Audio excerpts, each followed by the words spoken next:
Entahlah. Mungkin karena saya tidak mau terlalu repot mengajari orang baru ini dan itu. Apalagi kamu memiliki keterampilan memasak yang cukup bagus.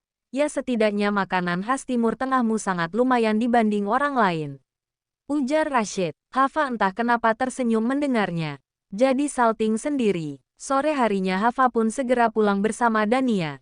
Itu tadi cowok Lufa. Gila. Itu dia bule Arab kan? Pangeran Arab apa jangan-jangan? Tuduh Dania. Enggak lah. Jangan ngaco kamu. Mana ada pangeran Arab? Beliau itu bosku waktu di tempat kerja yang dulu. Ujar Hafa. Dania tersentak. Hah, serius? Yang bikin lo dipecat itu? Tanyanya tidak percaya. Bukan. Yang buat aku dipecat itu bukan dia kok. Tapi Hartnya. Ralat Hafa. Oalah gitu toh. Jadi lo sebelumnya pernah kerja sebagai OG di perusahaannya terus setelah keluar dari kantornya. Lo dipekerjakan sebagai perawat pribadinya. Hebat bener ya. Puji Dania. Hafa hanya tersenyum tipis. Udah ketahuan banget kalau kalian itu jodoh. Ujar Dania asal ceplos. Hafa mengernyit heran. Meralat dengan jelas. Jangan ngaco deh. Itu bukan karena jodoh tapi kebetulan. Mana ada jodohku orang seperti dia. Ada-ada aja sih. Ucap Hafa menyangkal.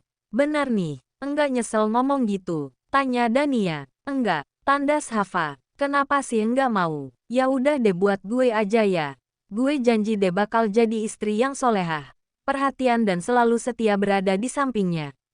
Meskipun enggak bisa jalan juga gak apa-apa. Yang penting bisa jadi suami yang baik, ujar Dania. Gi sana, ambil. Tapi sayang sainganmu ada banyak. Salah satunya adalah adik aku. Ucap Hafa. Dania tertawa. Jadi Adel lu juga suka sama Tuan Rashid itu. Hahaha, alhamdulillah ada temannya. Jadi gak perlu sendirian ngejarnya. Ujar Dania. Pacarmu mau dikemanain? Tanya Hafa. Dania tertawa. Jual. Mereka saling tertawa saat itu. Bener, aku aduin nih, ucap Hafa. Enggak, bohong hahaha. Petik 2. Waktu ke waktu berlalu. Hafa terus menjalankan tugasnya bekerja di sana. Lebih betah lagi saat tahu selalu ada temannya di sampingnya saat itu. Entah kenapa semenjak melihat respons Rashid yang berkata kalau dirinya akan menunggunya hingga habis kontrak, seakan memicu rasa senang membuncah di dalam hatinya. Meskipun itu semua ia pendam seorang diri, tanpa diketahui oleh siapapun. Perkataan yang ia makan sendiri, dari ucapan yang pernah dirinya lontarkan beberapa waktu lalu kepada Dania. Meski setengah hati dirinya selalu berkata kalau dirinya tidak mesti menganggap yang dikatakannya itu adalah hal yang cukup istimewa. 6 bulan kemudian, sesuai perjanjian kontrak kalau durasi kerjanya di restoran itu segera berakhir. Akan tetapi ada hal yang mengejutkan di sana, di mana ia ditawarkan untuk perpanjang kontrak, bersama Dania juga. Fa, please dong, lo kerja aja di sini lagi. Lumayan perpanjang kontrak, lo tega bener sih main tinggalin gue gitu aja. Gue kan kangen sama lo, pinta Dania. Maaf Dan, aku udah janji sama majikanku dulu. Kalau misal aku nolak Tuan Rashid juga gak enak. Soalnya dia udah nunggu lama supaya aku kerja di dia lagi. Ujar Hafa. Dania sebal, cemberut dan menghela nafas. Beruntung banget sih sampai dikejar-kejar gitu sama tuh orang Arab. Dania mencabik. Hafa geregetan mencubitnya. Ya memang karena dia butuh aku. Bukan karena apapun. Ujar Hafa. Terus lo mau dong dikawinin sama dia. Hafa mengernyitkan dahi. Pede bener. Gimana caranya nikah sama orang kayak dia? Ngaco deh. Orang senegaranya atau temannya bahkan aja ada yang lebih cantik dari aku tahu. Ucap Hafa. Dania menggoda. Enggak usah merendah deh. Kalau ujung-ujungnya meninggi. Godanya. Apa sih? Ditunggu undangannya ya. Kamu ada juga yang ngasih undangan. Bentar lagi nikah juga. Hahaha. Esok harinya, Hafa pun sampai ke depan rumah Rashid. Diketuknya pintu besar itu dan terbuka. Menampak sosok wanita berhijab membukanya. Dia Zahra. Oh alah, kamu mau bayar hutang ya? Mau saya panggilkan Rashid? Tanya Zahra. Hafa terkekeh. Enggak hehe. Saya kesini ingin. Belum selesai bicara. Rashid sudah menimpali perkataannya. Ia tiba-tiba muncul di belakang Zahra dengan kursi rodanya. Hafa akan kembali dipekerjakan di rumah ini. Menjadi perawat saya, ujar Rashid. Zahra tersentak. Kamu serius? Subhanallah. Beneran ini? Wah, alhamdulillah. Tapi Rashid agak plin-plan juga yang ngerekrut kamu lagi. Padahal kemarin-kemarin ngebiarin kamu pergi gitu aja. Mungkin dia kange. Rashid mendeham. Memberi peringatan keras untuk Zahra tidak menyelesaikan perkataannya atau nanti akan timbul kesalahpahaman tidak jelas. Bisurti mendekati mereka dari belakang. Wah, ada Non Hafa lagi. Alhamdulillah Bibi jadi ada temannya. Tahu gak Non? Tuan Rashid kangen banget loh Sam.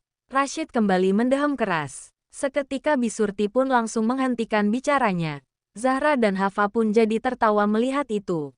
Seusai Rashid pergi ke kantor bersama Kasim, Hafa beberes kamarnya. Ia sudah terbiasa melakukan kegiatan ini sekedar membantu Bu Surti yang sibuk dengan pekerjaan rumahnya dan belum sempat beberes kamar Rashid. Tanpa sengaja Hafa menemukan sebuah foto seorang gadis berkerudung hitam yang tak disangka adalah almarhum kakaknya, Gaitsa. Foto yang ia temukan ketika ingin menaruh sesuatu ke dalam laci. Hafa langsung melotot saat melihatnya. Entah kenapa ia jadi berpikir kalau Rashid sudah mengenal kakaknya cukup lama. Hingga sampai ada foto masa kecil sang kakak di laci kamarnya. Apakah mungkin alasan kenapa Rashid begitu membenci dirinya setelah mendengar informasi dari HRD adalah karena dia tahu kalau ia merupakan pembunuh kakaknya? Saat itu Hafa benar-benar tidak menyangka hingga sampai terjatuh karena tidak kuat menopang tubuhnya dengan baik. Ia tidak sanggup berdiri dan hanya menggeliat di atas lantai. Tanpa sadar air matanya atau menggulir saat itu juga. Ia membekap mulutnya. Di kantornya, Rashid kembali disibukkan dengan pekerjaan kantornya. Ia menghadiri juga berbagai meeting dengan para staf maupun klien perusahaan. Semenjak ia memegang kembali kendali perusahaan Light, Rashid rajin mengevaluasi setiap kekurangan dan kelemahan dari berbagai sisi. Ia memangkas hal-hal yang menjadi penunjang utama perusahaannya tidak bisa bergerak dan stagnan. Jalan di tempat. Ia mencoba untuk memberikan evaluasi dan mengarahkan kepada beberapa karyawan marketing bahu-membahu melakukan promosi ke berbagai media agar menarik banyak peminat dan investor serta pasar bisa berjalan dengan lancar. Rashid bahkan tak segan untuk memberikan bonus kepada karyawan yang berhasil menarik banyak orang untuk melirik bisnisnya. Dari mulai terlaksananya program tersebut, ia pun mulai mendapatkan cukup banyak investor yang menaruh saham di perusahaannya. Apalagi setelah Rashid muncul di televisi lokal, parasnya yang tampan tentu memikat para penonton wanita yang akhirnya jadi penasaran dengannya dan menjadi penggemar rahasianya. Mencari seluk-beluk profilnya dan menjadikannya tokoh pengusaha favoritnya. Nama Rashid melejit mulai dari saat itu. Rashid sering muncul di televisi setelahnya. Bahkan penggemarnya di Instagram nominalnya sanggup untuk mengalahkan para artis-artis televisi lainnya. Dari sana Rashid mulai dikenal dan dijuluki sebagai pebisnis muda yang menginspirasi. Terlepas dari kekurangan fisiknya, ia cukup banyak mendapatkan prestasi. Ia juga mampu membuat perusahaannya berkembang dengan pesat. Semua ini tak lepas dari peran Hafa juga sebagai perawat setianya yang sesekali sering menjadi rumor dan perbincangan publik sebagai orang yang digadang-gadang dekat dengan Rashid. Padahal, Hafa sendiri semenjak menyadari kalau Rashid tahu tentang fakta bahwa ia yang telah membunuh orang yang dicarinya selama ini dan menjadi cinta pertamanya. Benar-benar jadi sadar diri, kalau dirinya tak lebih adalah serangga di dalam hidup Rashid. Ia benar-benar merasa tidak pede ketika bekerja di bawah Rashid. Ia selalu sadar diri kalau kesalahannya di masa lalu mungkin tidak akan pernah dilupakan oleh Rashid. Mungkin akan selalu menjadi momok yang melekat di dalam dirinya. Meskipun Rashid sendiri tidak benar-benar berkata apapun terkait ini. Seolah ini hanyalah persangkaan Hafa belaka. Hingga suatu ketika, Hafa mendadak muncul keinginan untuk mengutarakan pendapatnya itu. Alasan kenapa Rashid masih terus bertahan mempekerjakannya sedangkan dirinya tahu kalau Hafa pernah membunuh orang yang dicintainya. Akan tetapi baru akan berkata, Rashid menimpali duluan. Tumben masakin makanan lokal. Ini sayur apa namanya? Tanya Rashid heran. Iya tuan maaf. Saya coba masak gado-gado. Saya khawatir tuan bosan karena yang saya buatin itu-itu saja. Jadi saya coba masakin makanan lokal hehe. Tapi kalau tuan enggak suka, enggak usah dimakan tuan. Biar nanti saya belikan lagi makanan di sekitar kantor sini. Petik 2. Gak usah. Ini enak kok. Gado-gado ya namanya. Tanya Rashid. Hafa mengiyakannya meski canggung. Kamu bisa kok masak makanan lokal lainnya. Kasih tahu saya makanan apa yang enak dari negaramu ini. Petik 2. Entah kenapa dikatakan seperti itu langsung membuat Hava senyum-senyum sendiri. Dirinya berkata dengan antusias. Iya tuan. Rashid terus mengunyah makanannya. Ini enak. Saya belum pernah sama sekali makan makanan seperti ini. Kamu juga suka makanan ini? Tanya Rashid. Kalau saya lebih suka karedok tuan. Lebih kres-kres gitu dimakannya dan segar. Ujar Hava. Kayak gimana itu makanannya? Tanya Rashid. Sama kayak gini kok tuan. Bedanya dia mentah. Besok deh saya buatin ya tuan. Oh iya. Jangan lupa buatin rendang juga kalau bisa. Ujar Rashid. Oh iya tuan. Dan jangan Bisurti yang buat. Pokoknya khusus makanan untuk saya. Kamu yang buat, ujar Rashid. Iya tuan. Entah kenapa dikatakan seperti itu saja sudah membuatnya senang. Seenak itukah masakannya? Akan tetapi mendadak Hava teringat dengan hal itu lagi. Sesuatu yang ingin dirinya tanyakan barusan. Tuan, kenapa tuan masih tetap mempekerjakan saya sedangkan saya adalah orang yang sudah... Petik 2. Membunuh cinta pertama saya. Tanya Rashid. Hava tersentak. Kenapa dia seakan tahu apa yang ada di pikirannya selama ini?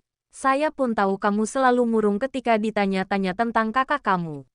Saat ketika kamu beberes di kamar, kamu tidak sengaja menemukan sebuah foto di laci. Dan foto itu adalah foto kakak kamu Gaitsa.